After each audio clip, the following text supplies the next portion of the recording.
I currently work with the track and field team, and still got a couple like soccer players from last season and basketball players that come in. Over the last like 3 weeks, well, actually, it's only been 2 weeks since the last one. I've gotten about like 25 hours, I do believe. Not a whole lot of hours. Last week we did have Glada, so I was only there for 2 days, so not terribly bad. Could be better. I wish it was better. But I definitely think I'm starting to pick up more hours, especially with track season, outdoors, getting full swing. Gonna have a couple track meets. Hoping to also work some of ISU's track meets to pick up some hours. Overall, I think my clinical experience at Rose-Hulman has been pretty good.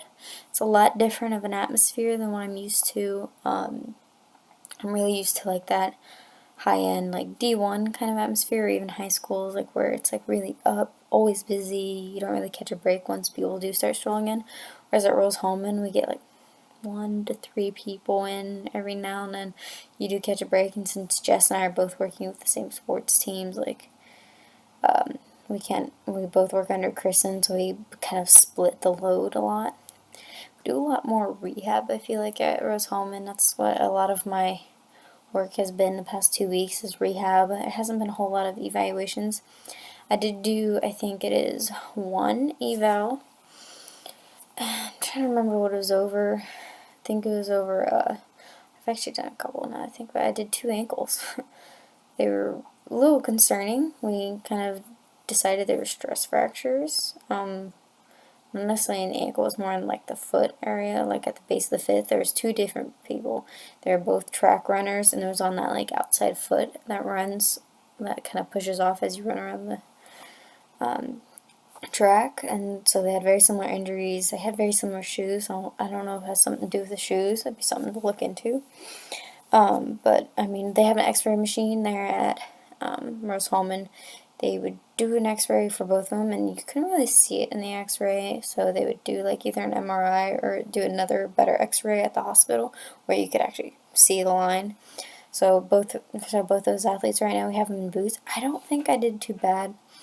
I do say I really lack on my CROs, because I feel like I could use more goniometer measurements. I do pretty well with my manual muscle testing. I do try to keep a system for that. It's just range of motion's kind of hard to do all the time, especially when you're just trying to be quick. You want to get out this huge goniometer, and then oftentimes I don't have like a paper or something to write it down real quick.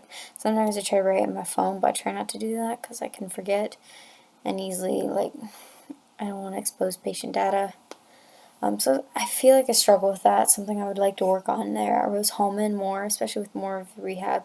I do a lot of goniometer measurements with my one knee rehab ACL patient that I work on. I feel like I do really well in the rehab area. I feel like sometimes I'm being a little too progressive, or sometimes I'm being a little too conservative, so I have issues trying to find that nice even balance.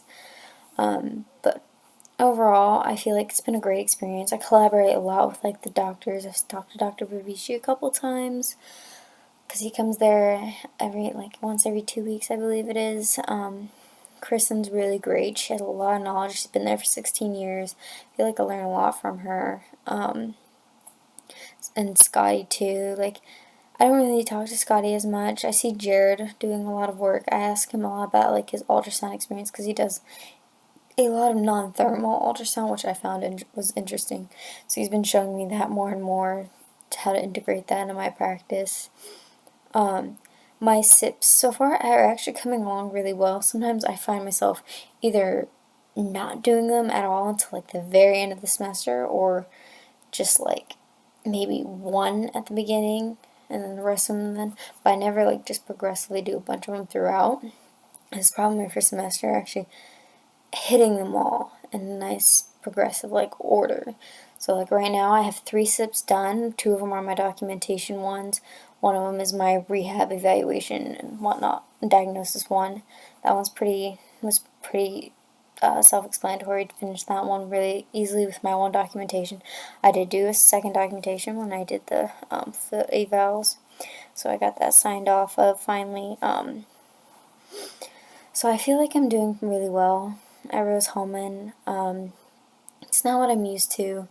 I do like that they have a pretty set order there. I feel like a couple things that I could improve on here and there, and as well as a clinical site. But overall, it's one of my better experiences. I would say it definitely rivals with my track and field experience at ISU. But yeah, I do like the atmosphere a lot. But yeah, I do think that I'm not doing too bad. I just concerned with my hours, and I hope I get the full. I think it is 225, 250. But yeah, so fingers crossed.